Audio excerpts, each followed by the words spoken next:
Hello and welcome back to the Life Writing Podcast. I'm your host, Chris Jones. This episode, Tim Jones joins me in observance of National Life Writing Month. Hey, how's it going, Tim? Can't complain. How are you? Hey, pretty good. Beautiful week, nice weekend. Not that I have a lot planned or what have you. I know. So, Tim, thank you so much, first and foremost, for joining me. I was looking at a couple of the inputs that you presented when you registered, and I lit up when I saw a few things, and I think the audience is going to kind of see what I'm talking about with respect to that. But first Okay. of all, we need to know, who is Tim Jones? All right. I like to do multiple things at once. Like I would say drummer, Air Force veteran, wrestler. Um, Overall, like just probably artist, a multitude of things. With this most recent residency, I didn't just do one thing. I wrote, I played drums, I filmed stuff, I wrote stuff. So I was doing multiple things at once. It wasn't just like, for one project. I had 3 or 4 in mind that I was kind of simultaneously doing. So I would say multidisciplinary something. Tim, this residency piece. So I'm curious about that. But first and foremost, I have to ask, because I'm also an Air Force veteran. Um, I have to ask, like when did you enlist? Did you enlist? Were you an officer? What No, did I that look was I was enlisted from '04 to 08. like? Okay. Yeah, as we usually say, right, a one and done. Were you one and done? Yeah, yeah, Okay, okay. yeah. But I went to work for the government after that. That's why. oh, okay, okay, cool. So the government days are over. That's behind you, kind of. Oh yeah. Well, that's I've been doing some part-time stuff for the State Department. No, Mhm. so back to this residency piece, because that's the part that really intrigued me. Obviously signing on, and I'm looking, I see Air Force, that immediately got my attention. But the residency piece, especially from a creative standpoint, given we're talking about life writing, how did that come about, and what went on, if you will? Okay, so long story short, I came back to the States last year. I lived in over in Vienna for like 6 months. I was doing a bunch of jobs. I was trying to get a visa or whatever. It didn't work out, but I was Oh, there okay. a little longer than I was supposed to be, but ended up working out. Came came back to the States and was kind of just like bouncing around trying to figure things out. It took me a while to kind of get used to being back and figure out what I wanted to do. And I went to Toronto last summer, and I was playing a bunch of like open jams and going. I was in the studio a few times, and the common thing that kept coming up was, "Do you have your own studio to play drums and track stuff?" And I was like, "No." So I came back from Toronto, and I had a bunch of wood and stuff, and I ended up building my own recording studio, which we're in right now. We're in the recording room. The other room, the next room's over through the window. And I just kind of started trying to build something, that I could, make art out of, pretty much content, whatever. So I started doing some drum tracks and stuff, and I filmed the whole thing, and I made like a documentary of it, and I started applying to places like for exhibits, Really? residencies, whatever. Yeah. Okay. So I ended up applying to this place in Belgrade. It's called Belgrade Art Studio in Serbia, and they accepted. And from there, I ended up just starting networking before I got over there, so I wouldn't go over there blind and wonder what to do for 3 Right. weeks. Right. So I hit up some venues. I was hitting up studios. I was hitting up people, and most of the people that I contacted got back to me. So by the time I landed, I kind of like I didn't have a schedule, but I had people I could say, "Hey, I'm here." So because pretty much everybody was like, "Yeah, just hit us up when you're let us and this and that." And it kind of worked out almost right away.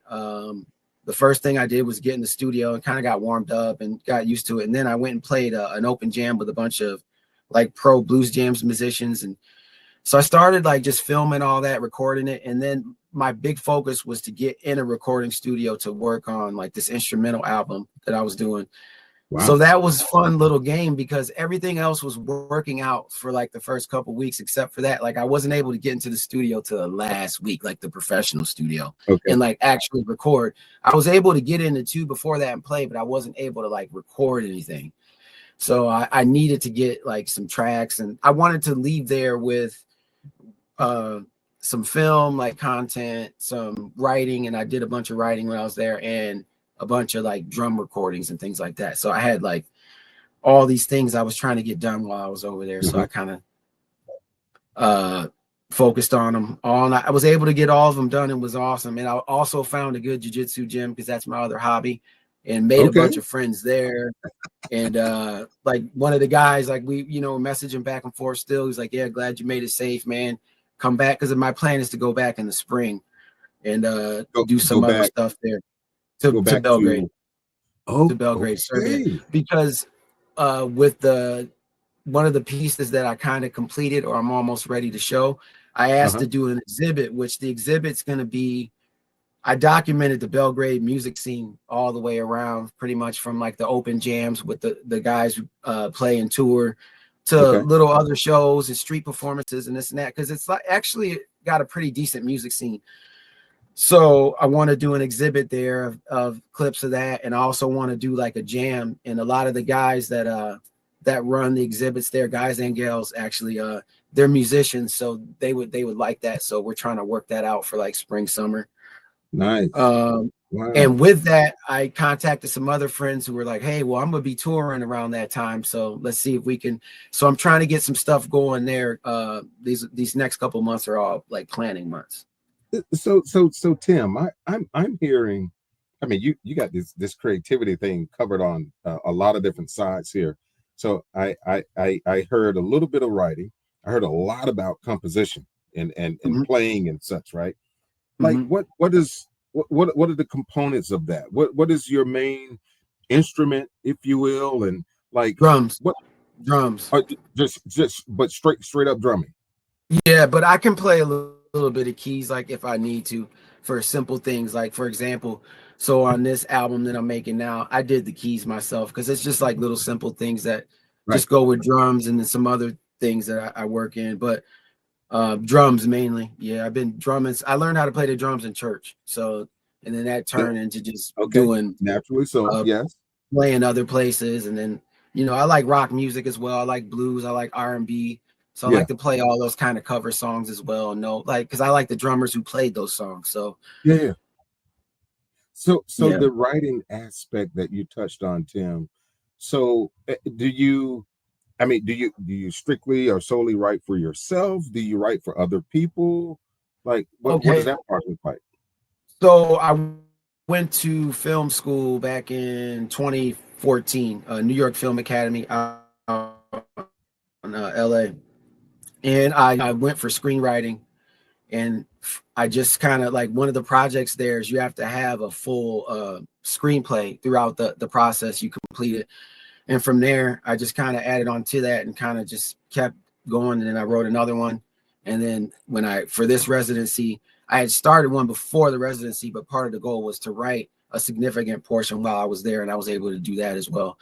So I'm trying to have, just some spec scripts that I've just written out, you know about 100 to 120 page screenplays to just kind of have, and work on and try and get better at it as you do it. Right, right, right. So you also touched on like a documentary type of docu-series kind of thing or what have you. Yeah, Um so that derived from kind of what you just touched on, your screenwriting background. I would say it influenced the idea of it just because I'm familiar with, like, I would like to always make a movie, but it derived from when I came back. I filmed the whole process of building the studio because I did it by myself. Oh, And what I would do is I would film every day that I would build something, and even if it was like, so for example, when I had to seal in like the recording room, it takes a while. But what I do is I just speed it up so it just looks like I'm just doing, and then right, right, I move right, on, right. and it's just me. Nobody helped me. So I kind of made, that was the idea of the documentary. That's what I wanted to get the residency for. But in my mind, I'm like, well, yeah, I'll try and get it for this, but I'm going to do all this other stuff while I'm here, because I'm not just going to sit in here and write and not, like, for example, I didn't use public transportation while I was there. I Okay. walked everywhere because it's a walkable city. And, you know, yeah, it's going to take you a little while longer, but I was really, I really got in the community. Like I tried to make friends there, be nice to the people in the neighborhood, because I wanted them Mhm. to give them a good view of Americans, you know what I mean? Especially being Wow. a Black American over there, because I don't Yeah. know if we go over there and cut up or not. But, you know, I don't want to be one of them that does. But I really tried to like be of the community, speak the language a little bit, which is extremely difficult. They just told me not to do it. Like they were very nice. They're like, relax, relax. We speak English, because most of them speak English over there.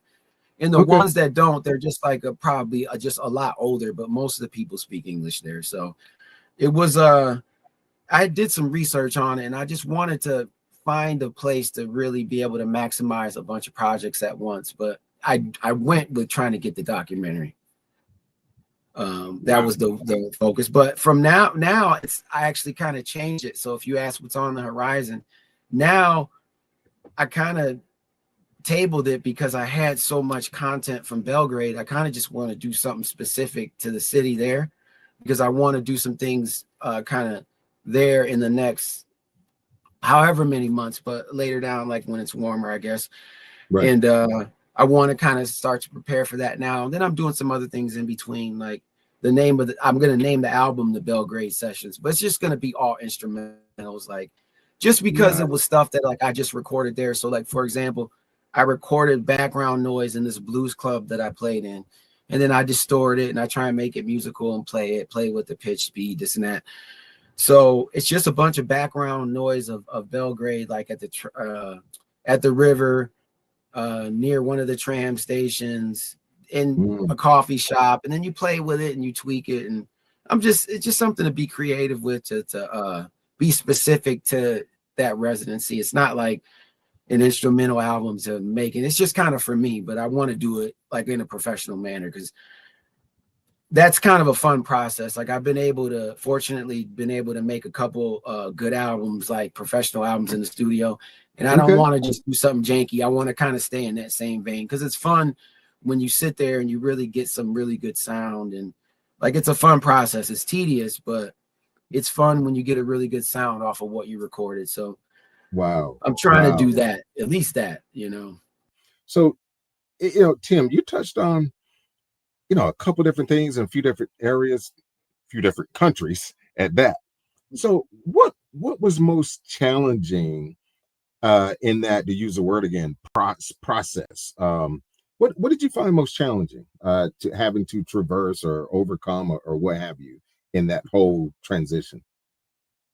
I would say nothing in the residency, but I would say when I was living in Vienna last year, it was kind of hard to get in, like to get into the culture and really be a part of everything. That one was a little bit different. I mean, I enjoyed myself. It's not a negative, but I just noticed some different things about how Europe is, and that one was a Okay. little different. I was kind of like, I kind of felt a little bit more on my own, and I guess maybe it's being the American thing, but it's not that I had a bad time, but that was one where I was like, nah, I don't know if this is the right fit. Even though I was trying to get jobs and I was working there and I was doing things, and when I say jobs, I mean jobs that you could get a visa for. So, for example, if you go over there and you can make it happen part-time, they don't care, because it might not be something they approve of. So like I was doing like art exhibits and art installation, and it was like great because it's a job, but if the government doesn't recognize it, it doesn't matter, kind of thing. Like they're not big on that, where you can come and be a foreigner and try and just entrepreneur your way to being a part of their society. So I Right. kind of felt a little bit of that as well, because I have more of a entrepreneurial I would say context, the way I kind of apply it to a career at this point, because I've done the 9 to 5. Like I said, I worked for the government for a while, and I tried to move up. And in my mind, what I found personally, and I don't know if this is for other people, there's just a certain ceiling. And for me, that's kind of like, well, what if my ideas kind of eclipse that? And I'm not saying like I have great ideas, but I'm saying, what if I have something that brings business to the table that is more valuable than what you're paying me? I don't get compensated for that. Then in my mind, I'm going to have to do that on my own because I have a ceiling here. And I that's what I found working for the government. Not that it was bad. Like I said, I enjoyed the job.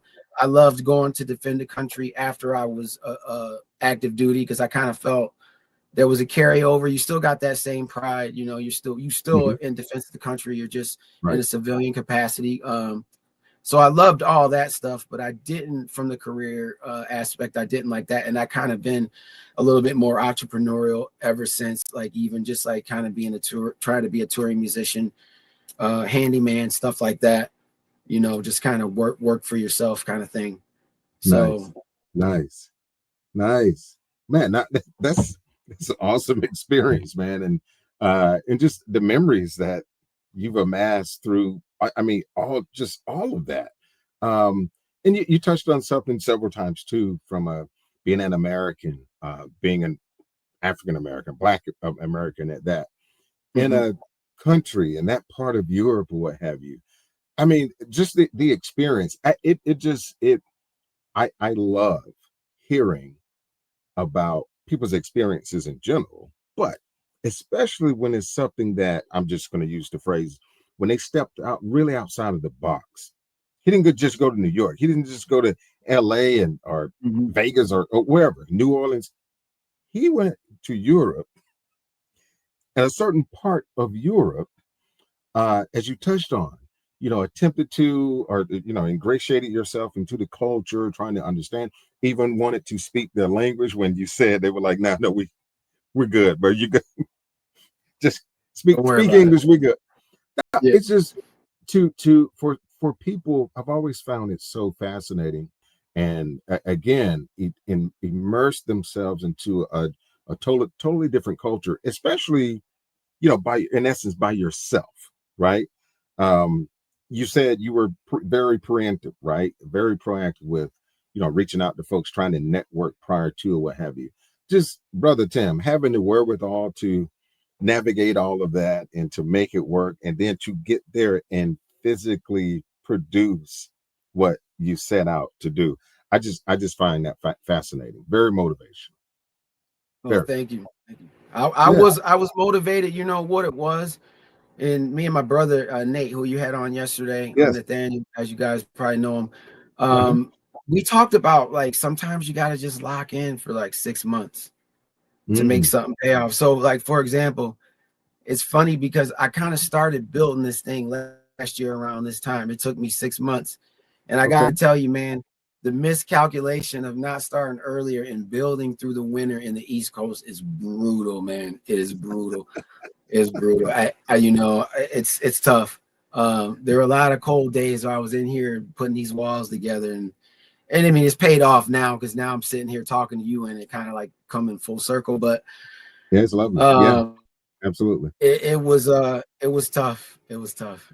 Yeah, no, no, it's paying off and steadily doing so. So you touched on. I want to close out, Tim. Want to take up too much more of your time, but you touched on the documentary, some other things you got going on. Like what else is on the horizon that you could share at this juncture? Okay. I would say there's album, instrumental album, and also visual album. Just a quick thing. There was this sketch artist, this nice young lady that was there, that she was sketching the musicians while they were playing the blues jam, and she kind of made a little cartoon out of it. So I approached her and I asked her if she could do one of me, and actually I'll give her a little shout out.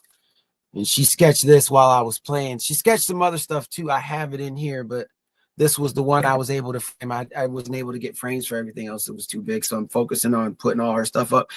And I asked her about collaborating on a visual album as well. She's a student over at the University of Belgrade Arts, or Arts of Bel, or something like that, Arts of Belgrade.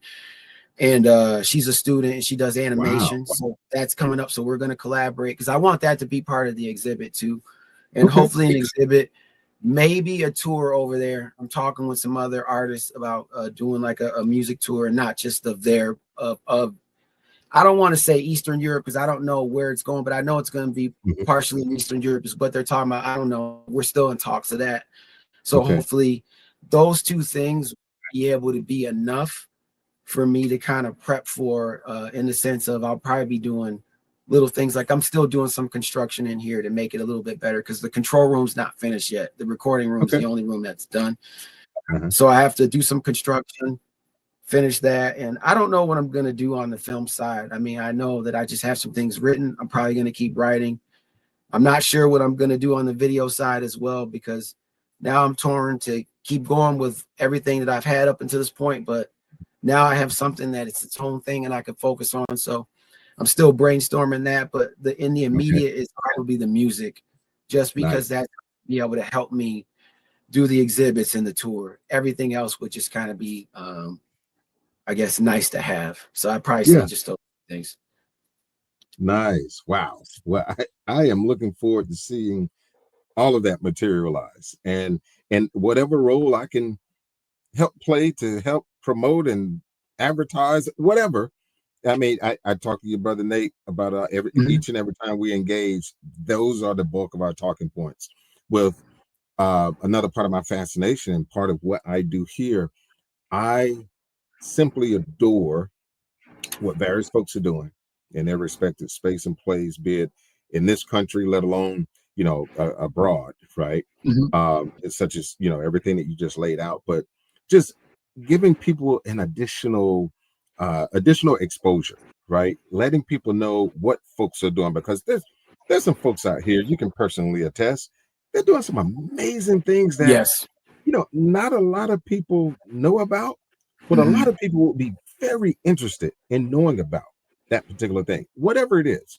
So, yeah, that's one of the things that I try to do here, and to do more of. I plan to do more of it. It's just highlight and spotlight what folks are doing, especially when it's something that's adding some significant value to people's lives and informing folks, inspiring folks, etc. So, hey, brother Tim, I appreciate you coming on, man, and sharing this information. Thank you. I'll love to circle back down the road to kind of see where you are, how certain things have come to fruition, if you will. So I'm pumped up, amped up, rooting for you, man. I love it. Thank you. Thank you. Thank I you. Thank you for absolutely are. having me on. I enjoyed it. I enjoyed it. Absolutely. I'm glad to hear it, man. Hey, but thanks again. And to the audience, thanks for tuning in to another episode. Like this video and any other recording that may resonate with you. Leave a comment and share. And don't forget to subscribe to the channel. The Life Writing Podcast is another way we inform and inspire, helping people write the lives they desire. Take care.